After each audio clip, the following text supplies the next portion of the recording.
नमस्कार। RRC news के हिंदी समाचार बुलेटिन में मैं मानसी आपका स्वागत करती हूँ। सबसे पहले एक नजर आज की सुर्खियों पर। हेडलाइन्स प्रायोजक आरआरसी ब्रॉडबँड, अकोल्यातील सर्वात स्वस्त आणि वेगवान कनेक्शन। वाशिम मंगरुलपीर मार्ग पर मौत का तांडव, पिकअप की टक्कर से पूरा परिवार खत्म। पति पत्नी और 12 साल के बेटे की मौके पर मौत, बाइक हुई चकनाचूर।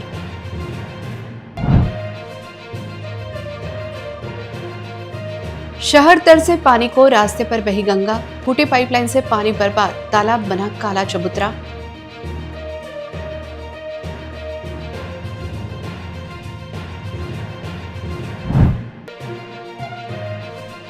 पंद्रह फीट के अजगर से थमा किसानों का काम, रात में मचा हड़कंप, अंधेरे में चला रेस्क्यू ऑपरेशन, बाल कालने की बहादुरी से टला खतरा।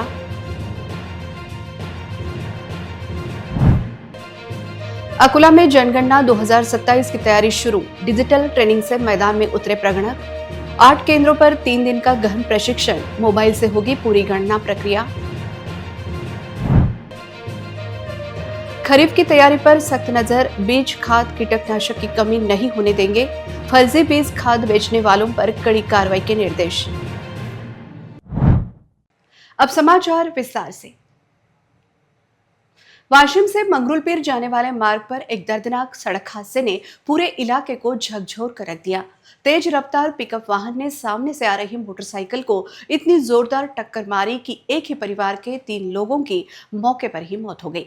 हादसे की भयावहता का अंदाजा इसी बात से लगाया जा सकता है कि बाइक पूरी तरह चकनाचूर हो गई और मौके पर ही सन्नाटा और चीख पुकार का माहौल बन गया।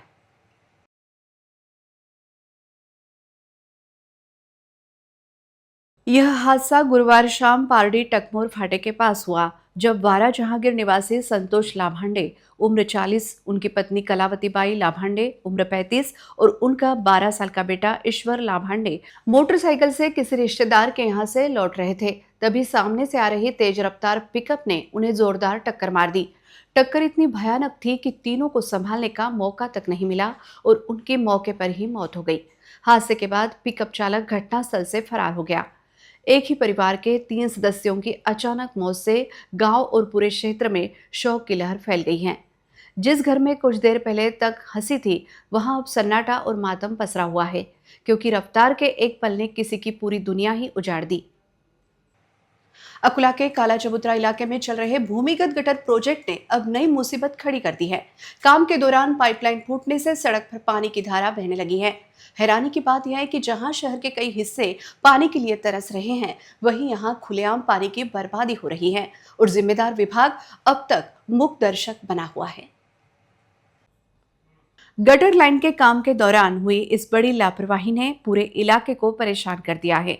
फूटी पाइपलाइन से लगातार पानी बह रहा है, जिससे सड़कें तालाब जैसी नजर आने लगी हैं। गर्मी के इस मौसम में जब हर बूंद की कीमत है, तब इस तरह हजारों लीटर पानी का यूं बह जाना कई सवाल खड़े करता है। इतना ही नहीं, सड़क पर जमा पानी की वजह से राहगीरों को भारी दिक्कतों का सामना करना पड़ रहा है। फिसलन और गड्ढों के चलते किसी भी वक्त हादसा हो सकता है। स्थानीय लोगों का कहना है कि कई बार शिकायत के बावजूद अभी तक कोई ठोस कदम नहीं उठाया गया। अब नागरिकों की साफ मांग है कि जल प्रदाय विभाग तुरंत पाइपलाइन की मरम्मत करे और गटर प्रोजेक्ट को सही प्लानिंग के साथ पूरा करे, ताकि इस तरह की लापरवाही दोबारा ना हो। क्योंकि पानी अगर यूं ही बहता रहा तो कल यही शहर बूंद बूंद के लिए तरसेगा। अकोला के पास महसपुर के खेतों में उस वक्त अफरा तफरी मच गई जब देर रात जमीन समतलीकरण के काम के बीच अचानक एक करीब 15 फीट लंबा अजगर आकर बैठ गया। अजगर को देखते ही किसानों ने काम रोक दिया और डर के माहौल में कई लोग घर लौट गए। लेकिन फिर जो हुआ उसने इस डर को राहत में बदल दिया।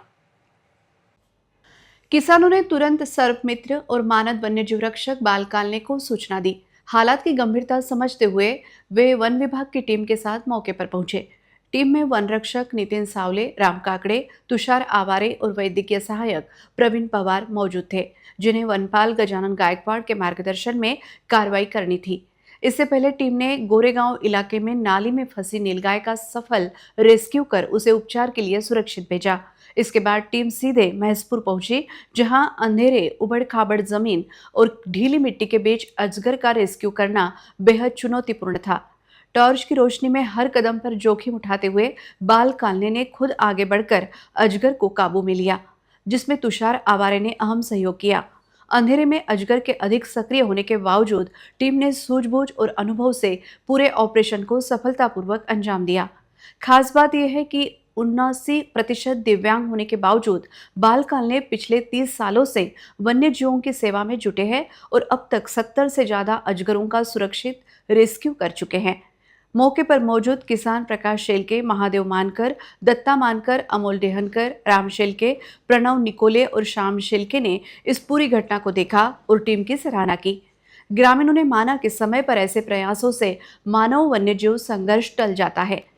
बाल कालने ने अपील की कि बढ़ती गर्मी में वन्यजीव पानी की तलाश में गांवों की ओर आते हैं, इसलिए खेतों और कुओं के पास पानी का सुरक्षित प्रबंधन किया जाए, क्योंकि जब इंसान और प्रकृति साथ चलते हैं तभी असली संतुलन बनता है। अकोला महानगर पालिका ने जनगणना 2027 को लेकर तैयारियों की औपचारिक शुरुआत कर दी है। इस बार पूरी प्रक्रिया डिजिटल होने जा रही है, इसलिए प्रगणक और पर्यवेक्षकों को मोबाइल आधारित प्रशिक्षण दिया जा रहा है।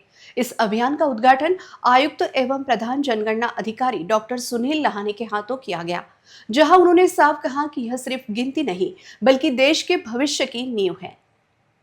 शहर के चारों जोन में एक साथ ट्रेनिंग शुरू की गई है, जहां कुल 8 केंद्रों पर 3 दिन तक सुबह से शाम तक गहन प्रशिक्षण दिया जा रहा है। राजेश सरफ, गजानन घोंगे, विट्ठल देवकते और देवीदास निकालजे के नेतृत्व में यह पूरा अभियान संचालित हो रहा है। प्रशिक्षण के दौरान प्रगणकों को 2 बड़े चरणों, घर सूची और घर गणना और उसके बाद जनसंख्या गणना की पूरी प्रक्रिया समझाई जा रही है। खास बात यह है कि इस बार पूरी जानकारी मोबाइल ऐप के जरिए जुटाकर सीधे सिस्टम में अपलोड की जाएगी, जिससे पारदर्शिता और गति दोनों बढ़ेगी। कार्यक्रम की अध्यक्षता जगदीश साबू ने की, वहीं जनगणना विभाग प्रमुख अनिल बिड़वे ने कार्यक्रम का संचालन किया। प्रास्ताविक राजीव भिरड़ ने रखा, जबकि आभार प्रदर्शन मगफूर अहमद द्वारा किया गया।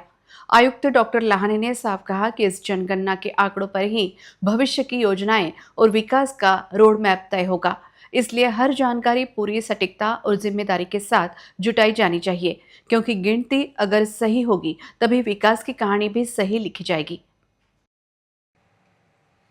खरीफ सीजन से पहले अकोला जिले में तैयारियों को लेकर प्रशासन पूरी तरह सतर्क हो गया है।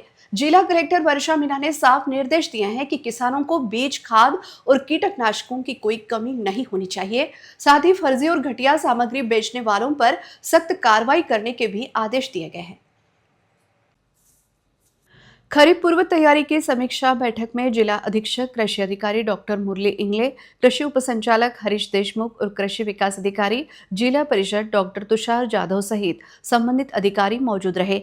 जिलाधिकारी ने स्पष्ट कहा कि बीज बिक्री में किसी भी तरह की गड़बड़ी बर्दाश्त नहीं की जाएगी।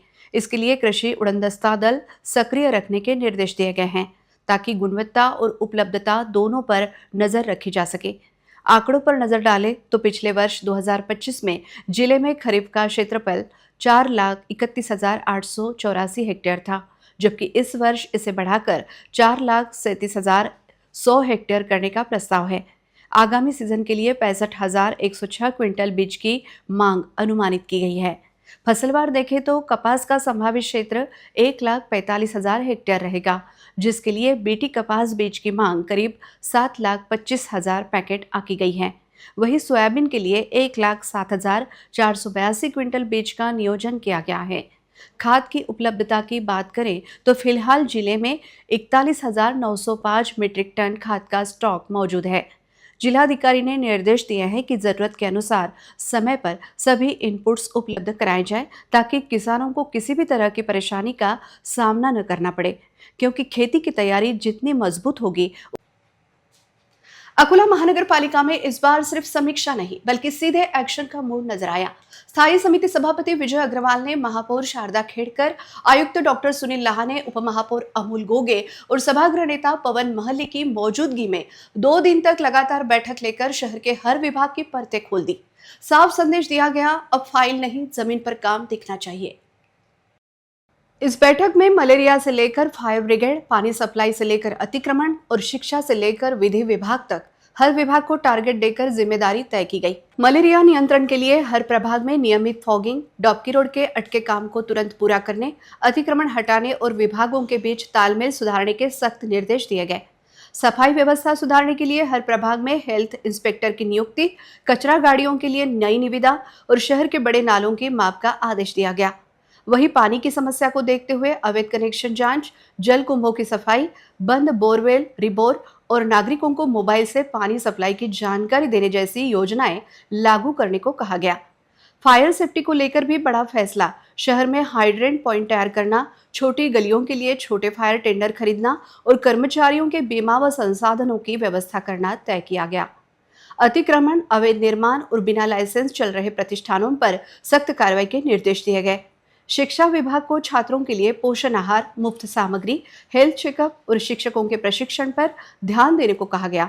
विधि विभाग को लंबित मामलों के निपटारे के लिए अतिरिक्त स्टाफ देने, जबकि जन्म मृत्यु विभाग को पूरी तरह डिजिटल करने का टारगेट दिया गया। इस बैठक में सभी विभाग प्रमुख मौजूद थे।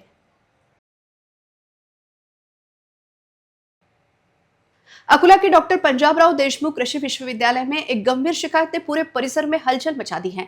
यहाँ कार्यरत स्थायी चौकीदार राजू रूपाची इंगले ने सुरक्षा पर्यवेक्षक पर मानसिक और शारीरिक उत्पीड़न, जाति सूचक अपमान और जान से मारने की धमकियों जैसे गंभीर आरोप लगाए हैं। सबसे चौंकाने वाली बात यह है कि उन्होंने चेतावनी दी है कि अगर कार्रवाई नहीं हुई तो 1 मई महाराष्ट्र दिवस और मजदूर दिवस पर वे आत्मदाह करेंगे। शिकायतकर्ता राजू रूपाची इंगले ने कुल सचिव को दिए अपने विस्तृत निवेदन में बताया कि पिछले काफी समय से उन्हें लगातार प्रताड़ित किया जा रहा है। सार्वजनिक रूप से अपमानित करना, गाली गलौज, मारपीट और दबाव बनाना, ये सब घटनाएं बार बार हो रही हैं, जिससे काम के स्थान पर भय और असुरक्षा का माहौल बन गया है। उन्होंने यह भी स्पष्ट किया कि इस संबंध में पहले कई बार लिखित और मौखिक शिकायतें की जा चुकी हैं, लेकिन अब तक कोई ठोस कार्रवाई नहीं हुई। उल्टा आरोप है कि शिकायत के बाद भी उत्पीड़न और बढ़ गया है।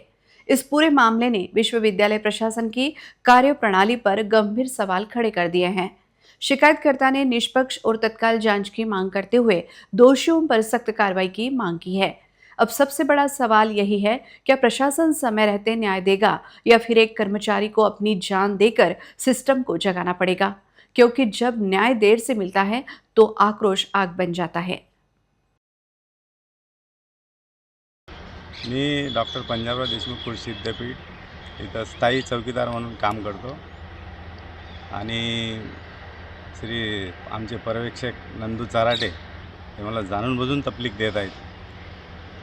एकाच महिन्यात 2-2 वेळा ड्युट्या बदलतात आणि प्रत्येक महिन्याला ड्युटी तर बदलूनच राहिले, पण जाणून बुजून माझी एकटीची ड्युटी बदलून राहिले आणि रोल कॉलवर, कॉलिंगवर कमरीच्या खाली शिवीगाळ करतात, जातीवर बोलतात आणि याआधी मला त्यांनी मारलेले बी आहे आणि ऑफिसच्याच गाडीमध्ये मला शासकीय रुग्णालयात भरती पण केलं होतं।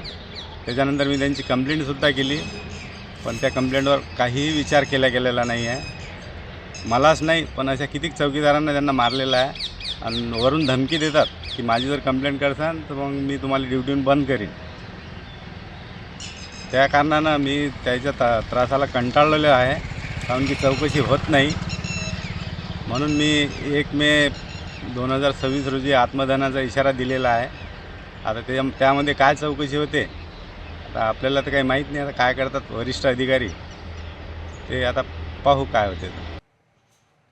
अकोला जिले के तेल्हारा तहसील के गाड़ेगांव ग्राम पंचायत में कथित अनियमितताओं को लेकर बड़ा विवाद खड़ा हो गया है। ग्रामीणों ने आरोप लगाया है कि यहां सरकारी आवास योजनाओं के तहत अतिक्रमण वाली और रिकॉर्ड में दर्ज न होने वाली जमीन पर घरकुल मंजूर किए गए और पूरा फंड भी जारी कर दिया गया। मामले को लेकर आपले सरकार ग्रीवेंस पोर्टल पर शिकायत दर्ज कर प्रशासन से सख्त कार्रवाई की मांग की गई है। ग्रामस्थों के अनुसार प्रधानमंत्री आवास योजना के तहत रवि पंजाबराव वानखड़े और रमाई आवास योजना के तहत पंजाबराव जयराम वानखड़े को लाभ मंजूर किया गया। आरोप है कि जिन जमीनों पर ये घरकुल स्वीकृत किए गए वे ग्राम पंचायत के रिकॉर्ड में दर्ज ही नहीं हैं और उनकी मालकी को लेकर भी स्पष्टता नहीं है। इसके बावजूद पंचायत स्तर पर पंचनामा कर फंड जारी कर दिया गया। ग्रामीणों का कहना है कि इस पूरे मामले में ग्राम सेवक, सरपंच और संबंधित अधिकारियों की भूमिका संदिग्ध है। कई बार पूछताछ के बावजूद संतोषजनक जवाब नहीं मिला। इतना ही नहीं, पिछले 14 महीनों से अतिक्रमण हटाने के लिए आवेदन देने के बाद भी कोई ठोस कार्रवाई नहीं हुई। पंचायत समिति के स्तर पर भी 2 से 3 बार शिकायत की गई, लेकिन जांच आगे नहीं बढ़ी, जिससे ग्रामीणों में नाराजगी बढ़ती जा रही है। अब गांव के लोग खुलकर सामने आ गए हैं और प्रशासन से साफ मांग कर रहे हैं। जमीन की वास्तविक जांच हो, मालिकाना हक की पुष्टि हो, अवैध निर्माण हटाए जाएं और दोषी अधिकारियों पर सख्त कार्रवाई की जाए, क्योंकि जब विकास योजनाएं ही सवालों के घेरे में आ जाएं, तो भरोसा भी धीरे धीरे खत्म होने लगता है।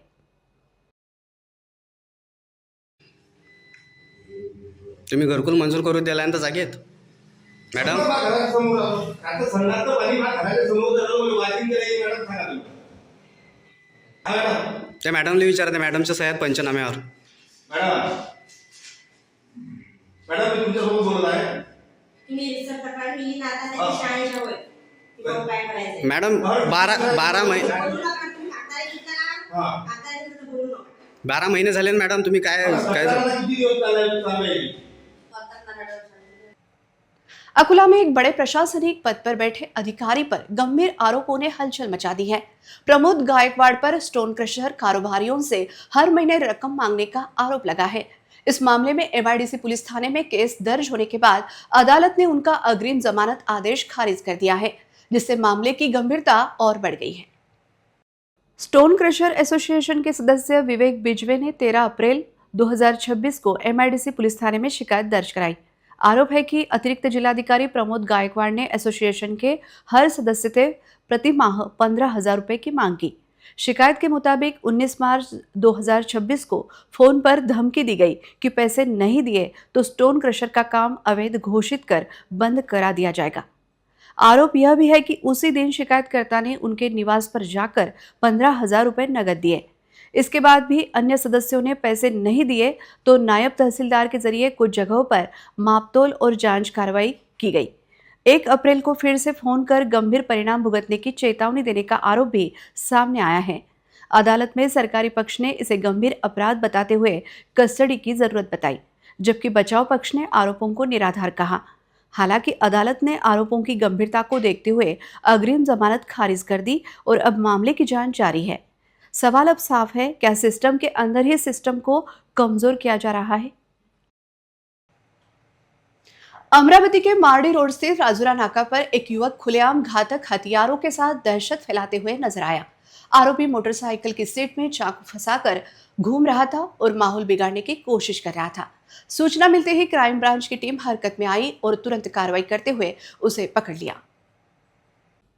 क्राइम ब्रांच निरीक्षक संदीप चौहान के मार्गदर्शन में टीम ने प्रियांशु पान कॉर्नर के पास से आरोपी अभिषेक गोविंदराव जाधव निवासी गजानन नगर को हिरासत में लिया। तलाशी के दौरान उसके पास से एक कोयता, एक स्टील का चाइना चाकू और एक हीरो स्प्लेंडर मोटरसाइकिल बरामद की गई।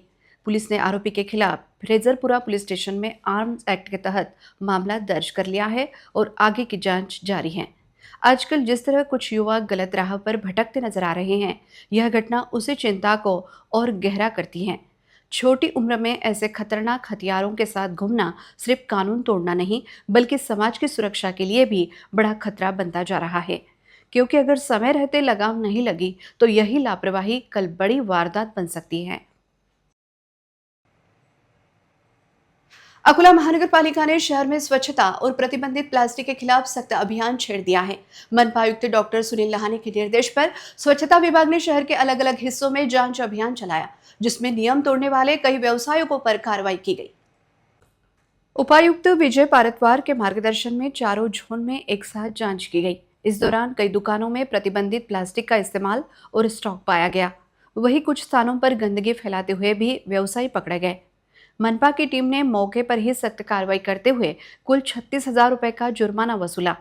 प्रशासन ने साफ संकेत दिया है कि शहर को साफ और प्लास्टिक मुक्त बनाने के लिए ऐसे अभियान लगातार जारी रहेंगे और नियम तोड़ने वालों को किसी भी हालत में बख्शा नहीं जाएगा, क्योंकि स्वच्छ शहर सिर्फ जिम्मेदारी नहीं, आदत बननी चाहिए। अंत में एक नजर आज के सुर्खियों पर।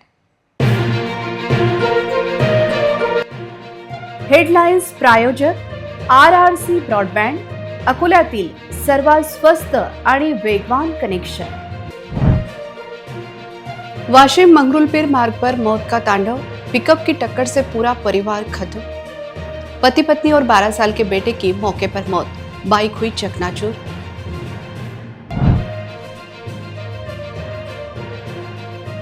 शहर तर से पानी को रास्ते पर बही गंगा, फूटी पाइपलाइन से पानी बर्बाद, तालाब बना काला चबूतरा।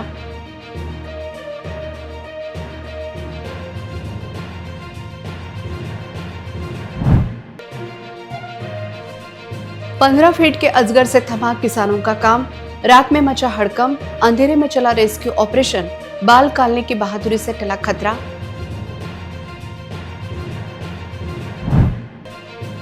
अकोला में जनगणना 2027 की तैयारी शुरू, डिजिटल ट्रेनिंग से मैदान में उतरे प्रगणक। 8 केंद्रों पर 3 दिन का गहन प्रशिक्षण, मोबाइल से होगी पूरी गणना प्रक्रिया। खरीफ की तैयारी पर सख्त नजर, बीज खाद कीटनाशक की कमी नहीं होने देंगे, फर्जी बीज खाद बेचने वालों पर कड़ी कार्रवाई के निर्देश। समाचार के लिए देखते रहिए RRC न्यूज। जिन दर्शकों ने अभी तक RRC का यूट्यूब चैनल सब्सक्राइब नहीं किया, उन्होंने वह सब्सक्राइब करना चाहिए। फिर मिलते हैं शहर की ताजा जानकारी और महत्वपूर्ण घटनाओं के साथ। नमस्कार।